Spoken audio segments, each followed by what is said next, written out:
오늘 중대본에서는 수도권의 방역조치 강화 방안에 대해 논의하였습니다. 먼저 지난 한 주간의 유행 상황에 대해 설명드리겠습니다. 지난 일주일 하루 평균 국내 환자 수는 655명입니다. 직전 한 주간의 492명에 비하면 163명, 33.1% 증가했습니다. 주간 평균 환자 수는 그간 400에서 500명대에서 등락을 반복하였으나 지난주 급격하게 증가하고 있는 양상입니다.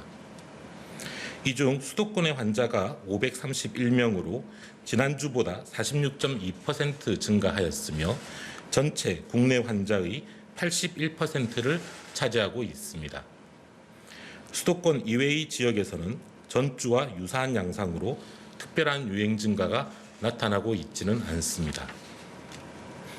감염 재생산 지수도 수도권의 증가 영향으로 함께 증가하여 지난주 1.2로 직전주 0.99에 비해 증가한 상태입니다. 연령별로는 예방접종을 받은 60대 이상 환자 수는 감소하고 있지만 그 이하 청장년층은 고령층 환자 감소 이상으로 환자가 증가하고 있습니다. 특히 20대의 감염 증가가 두드러집니다. 다만 고령층 환자의 감소로 위중증 환자와 사망률은 지속적으로 감소하고 있으며 누적 치명률은 현재 1.27%로 낮아져 있는 상태입니다. 위중증 환자의 감소로 의료체계의 여력은 계속 충분한 상황입니다. 중환자실은 전체의 73%가 비어져 있어 578병상이 즉시 가용 가능합니다. 중등도 경증 환자 병상도 7,613병상 여유가 있습니다. 다만 수도권의 무증상 또는 경증 환자의 증가로 생활치료센터의 입실은 점차 증가하고 있는 양상입니다. 중등도의 감소와 의료체계의 여력은 긍정적 요인이나 방역을 위협하는 위험 요인도 존재합니다. 우선 사회적으로 방역에 대한 긴장감이 낮아지고 있습니다. 음식점, 여행, 스포츠 레저, 유흥업종의 매출액이 크게 증가하였고 이는 모임, 회식, 여행 등의 사회적 이동과 접촉의 증가를 반영합니다. 일례로 유흥시설의 경우 6월 2주차 대비 6월 4주차의 매출액이 26% 상승하였습니다. 코로나19 검사를 위해 수도권의 선별진료소와 임시선별진료소를 방문하는 분들은 감소하고 있습니다. 6월 이후 수도권의 확진자 1명당 월 검사 건수는 103.9명으로 전국 평균 115.9건에 비해 10% 낮은 수치입니다. 변이 바이러스에 의한 감염은 증가하고 있습니다. 6월 1일부터 6월 26일까지 변이 분석 결과에 따르면 38.5%에서 변이가 검출되었고 이 중 18.2% 전체로 환산하면 7.0%가 델타 변이였습니다. 최근 많은 환자가 발생하고 있는 서울시 마포구, 경기도 성남의 학원발 집단 감염에서도 델타 변이가 검출되었습니다.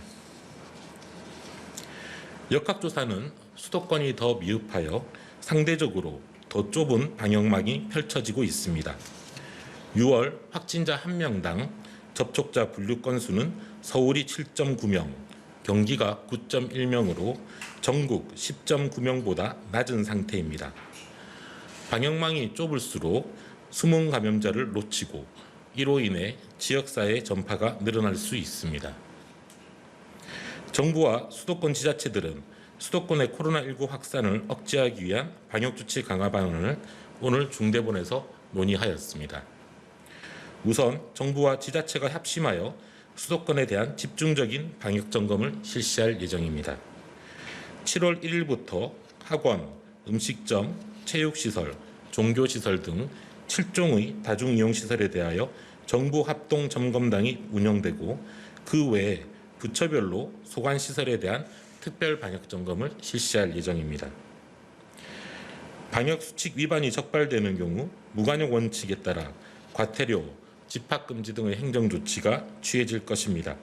특히 위반 사례가 다수 발생하는 시군구에 대해서는 해당 업종 전체의 운영시간 제한이나 집합금지를 취하기로 수도권 지자체들과 협의하였습니다.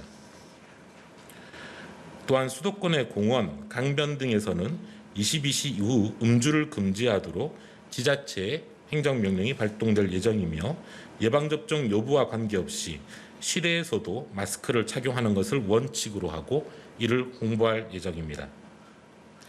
지역사회의 숨은 감염자 발굴을 위한 수도권의 진단검사도 대폭 확대됩니다. 서울 중구나 강남구 등 유동인구가 많은 지역에 임시선별검사소를 추가로 설치하고 선별검사소의 운영시간을 평일에는 21시까지, 주말에는 18시까지로 연장 운영합니다. 주점, 노래연습장, 학원 등 20, 30대가 많이 이용하는 시설의 종사자들에 대해서는 일제 검사를 시행할 예정이며 관계자분들의 많은 협조를 부탁드립니다. 수도권의 역학조사 역량도 함께 강화합니다. 질병관리청 역학조사관을 서울시에 파견하는 한편 수도권의 역학조사 인력 확충을 위해 범부처 차원의 인력 지원 방안을 마련할 예정입니다. 또한 자치구별로 확진자와 발생 비율, 감염 경로 조사 중 비율, 기초역학조사서 입력률 등을 주 1회 공개하고 미흡한 시군구에 대해서는 개선 계획을 요청할 예정입니다.